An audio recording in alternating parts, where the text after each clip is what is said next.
बुद्ध हमारे लायक हैं, बस हमें बुद्ध के लायक बन जाना है। हमें फक्र होता है कि हम बुद्ध के वंशज हैं, तो हमें भी काम ऐसा करना होगा कि बुद्ध को भी फक्र हो कि ये मेरे बेटे हैं।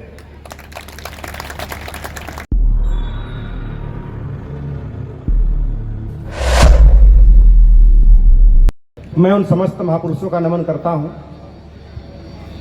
जिनके कुर्बानी और संघर्षों की बदौलत हम और आप यहां पहुंचे हैं।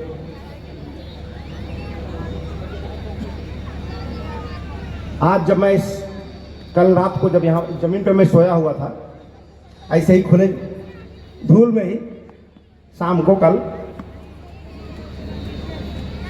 तो एक वेडले साहब ब्रिटिशियन थे,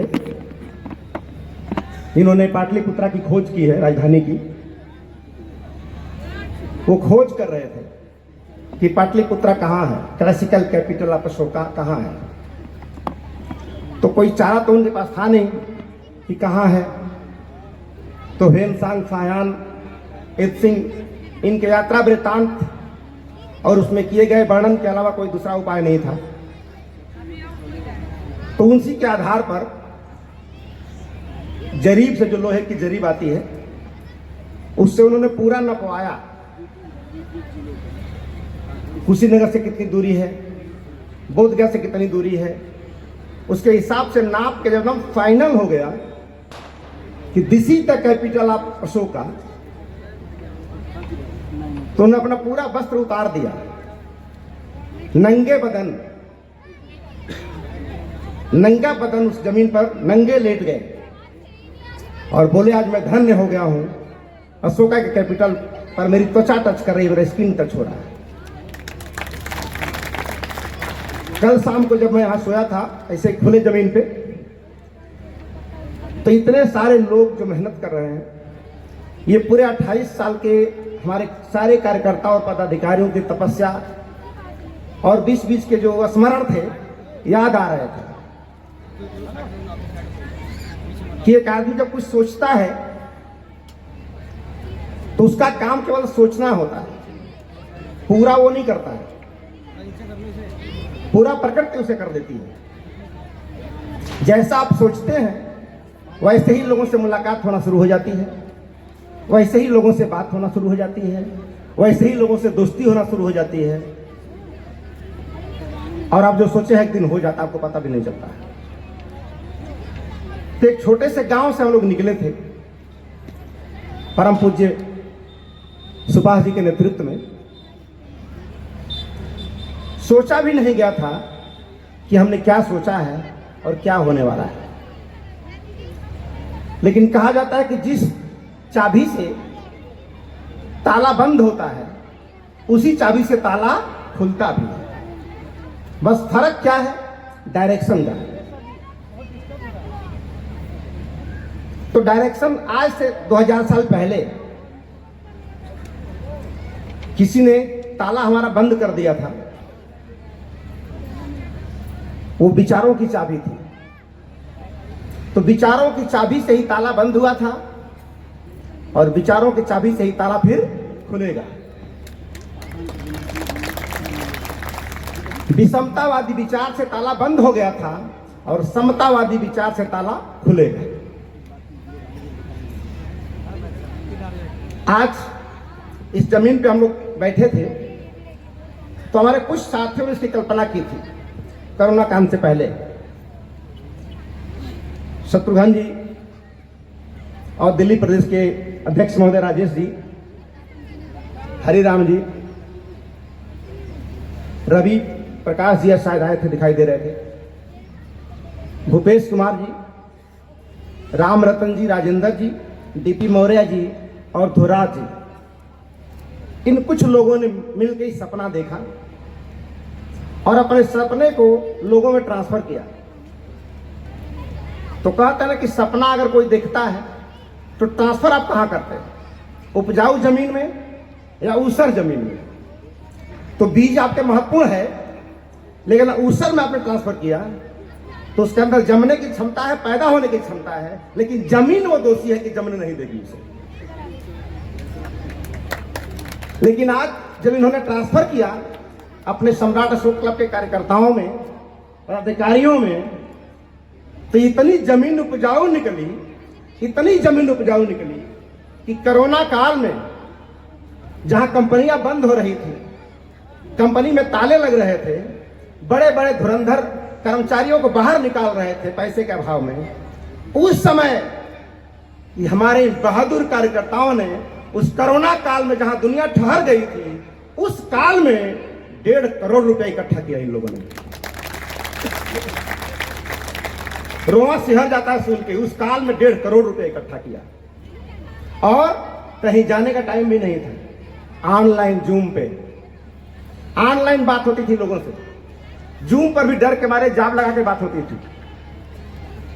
उस काल में अगर आप लोगों ने जमीन रजिस्ट्री कराई है तो निश्चित रूप से आप सभी लोगों का मैं तहे दिल से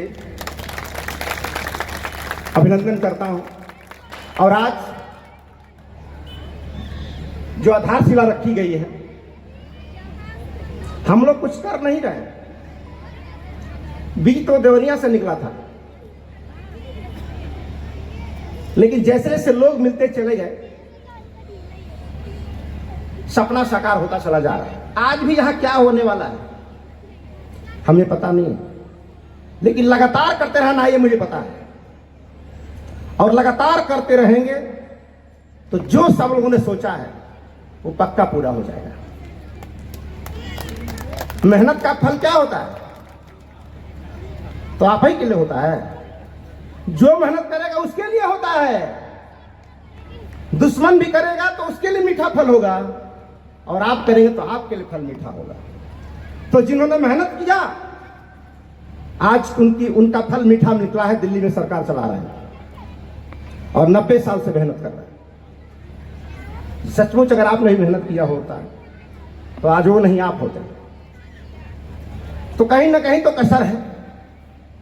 पानी अगर 100 डिग्री पे गर्म होता है तो गरीब के लिए भी, अमीर के लिए भी, पढ़े लिखे के लिए भी, गंवार के लिए भी, सबके लिए 100 डिग्री पे गर्म होता है।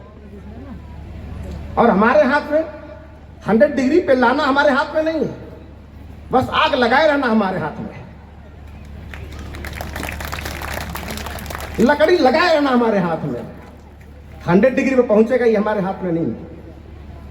आग लगाते रहे, लगाते रहे, लगाते रहे, एक दिन वो पागल होकर 100 डिग्री पे जाएगा। और जो ही 100 डिग्री पे जाएगा तो आप चाह कर भी रोक नहीं सकते, आपके हाथ में भी नहीं रहेगा, वो हो के रहेगा वो।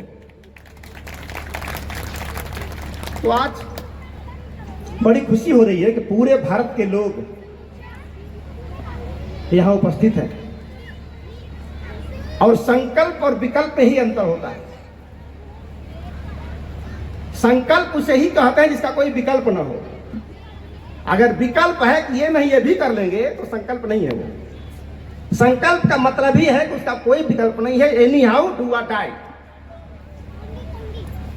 तो आज सारे लोगों ने संकल्प लिया आज से करीब 1.5 साल पहले।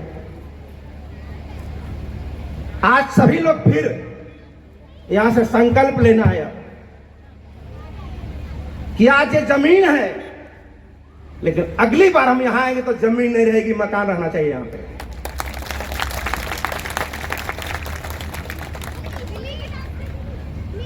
और सभी लोग,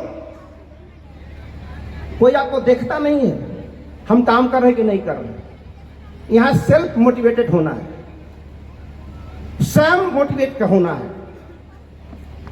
क्योंकि दूसरे का मोटिवेशन बहुत देर तक काम नहीं आता। आप जब खुद मोटिवेट हो जाएंगे तो खुद तो मोटिवेट होंगे ही, दूसरों को भी मोटिवेट करते हैं, ये फायदा हो जाता है। और मैं दुनिया के बहुत सारे मोटिवेटरों को पढ़ा है, और सबको पढ़ने के बाद मैंने पाया कि भगवान बुद्ध से बड़ा मोटिवेटर दुनिया में कोई नहीं है। एक सामान कोई बेच लेता है तो कहता है बड़ा बढ़िया लीडर है, और वो कैसा लीडर होगा? एक बेश्या को अरहंत बना दिया, एक जवान से खाली, एक डकैत को इंसान बना दिया। तो सबको करने के बाद मैं थोड़ा रफ भाषा में कहूंगा, रफ लैंग्वेज है, कि भगवान बुद्ध ने पत्तल खा के फेंक दिया है तो पत्तल चाट के लाखों मोटिवेटर पैदा हो गए। तो पत्तल चाट के इतना मोटिवेटर हो सकते हैं, और जो पूरा पत्तल का मालिक है उसको कितना बड़ा मोटिवेटर होना चाहिए। तो इतना बड़ा पावर हमारे पास है। बस बुद्ध हमारे लायक हैं, बस हमें बुद्ध के लायक बन जाना है। हमें फक्र होता है कि हम बुद्ध के वंशज हैं, तो हमें भी काम ऐसा करना होगा कि बुद्ध को भी फक्र हो कि ये मेरे बेटे हैं। और हम उस राह पर चल चुके हैं। चीन, जापान, कोरिया, थाईलैंड हम लोग कभी नक्शे में देखा करते, बात किया करते थे इन देशों के बारे में। क्या पता था कि कभी कोरिया आकर बोलेगा कि मैं भी सम्राट अशोक क्लब का मेंबर बनना चाहता हूं। क्या बात है, कोरिया आके बोल रहा है कि मैं भी सम्राट अशोक क्लब का मेंबर बनना चाहता हूं। नेपाल आके बोल रहा है कि मैं भी सम्राट अशोक क्लब का मेंबर बनना चाहता हूं। तो निश्चित रूप से ये आपके त्याग तपस्या का परिणाम है, और मैं चाहता हूं आपकी तरफ से जोरदार ताली होनी चाहिए।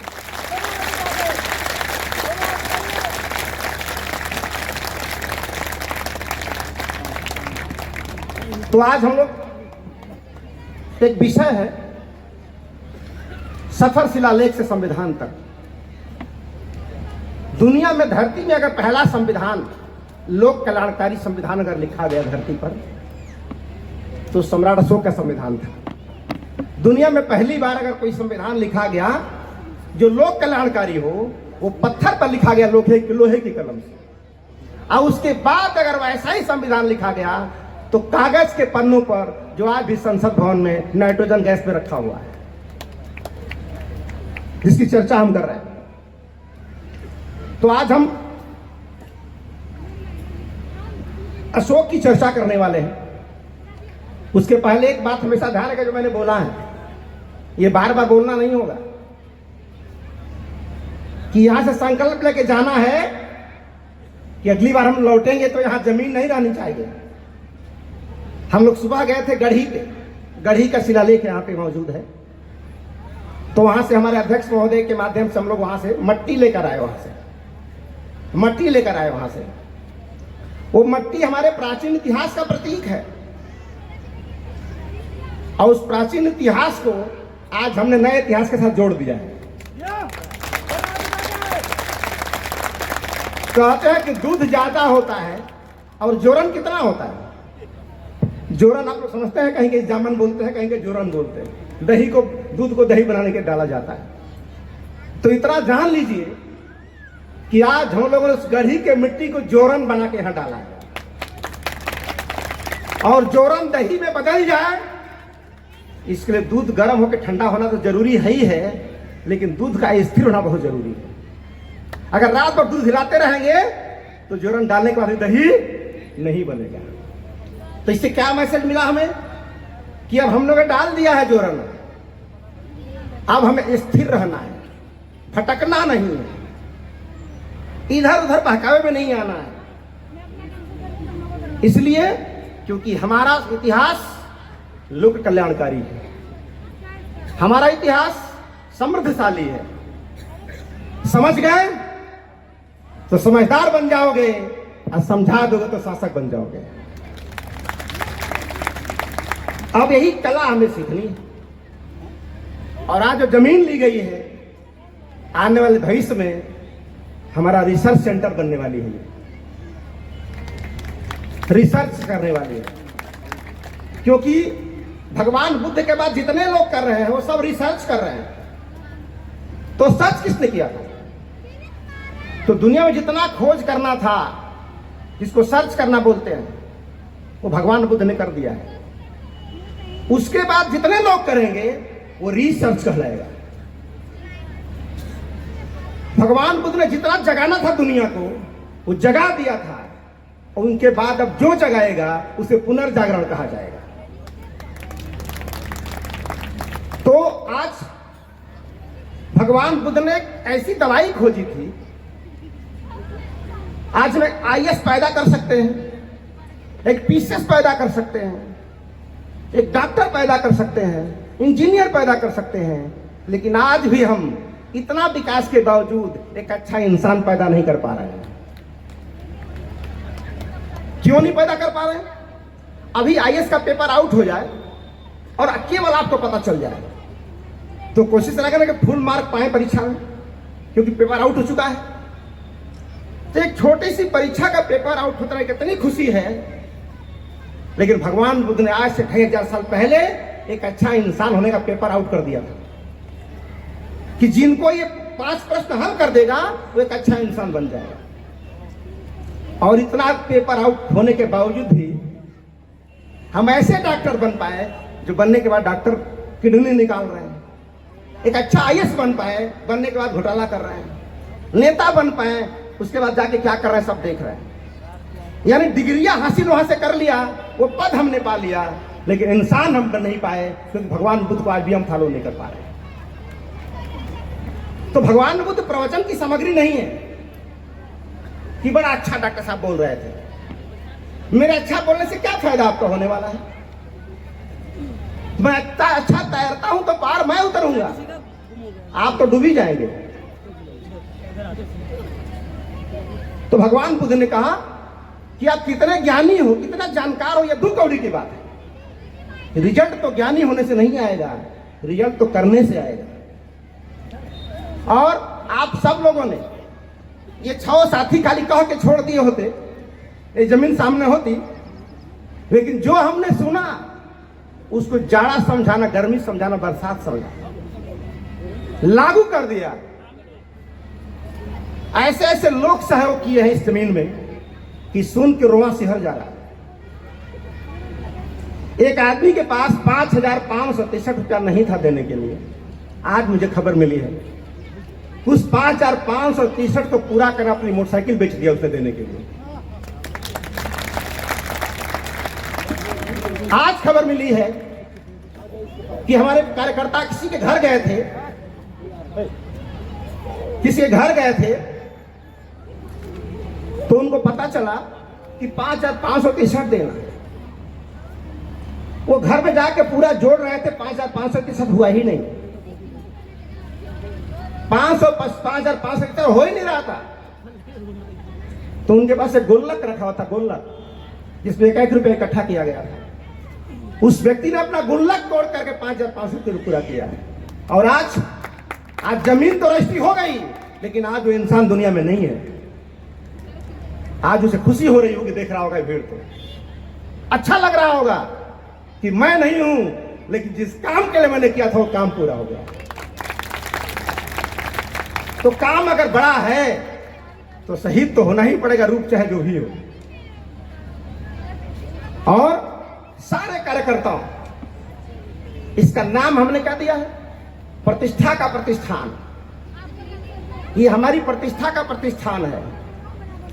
और शायद अगर ये बिल्डिंग बनकर तैयार हुई तो दुनिया का पहला ये बिल्डिंग होगी जिसमें इतना ज्यादा नाम लोगों का लिखा होगा उस दीवारों पर। हमारे ख्याल से green book world of record में उसका नाम होगा, दीवारों पर इतना नाम लिखा है। क्यों? ये भावना कैसे आई? हमने कहा कि डॉक्टर सच्चिदानंद मौर्य तो यहाँ बोल रहे हैं, सब लोग जानने गए आदमी है, लेकिन जो है दर्री बिछा रहा है उसको कौन जानता होगा? जो पानी हमारा भाई पिला है उसको कौन जानता होगा? जो हमारे लटिया महोत्सव में रात को ठंडे में चौकी के नीचे सोता होगा उसको कौन जानेगा? तो सबका नाम इस इतिहास में दर्ज होना चाहिए, वो चाहे चौकी के नीचे वाला हो चाहे चौकी के ऊपर वाला हो। इस भावना के साथ हम लोगों ने प्लान बनाई और हमारे सारे कार्यकर्ताओं ने 5,563 वो मानक सबने डाला।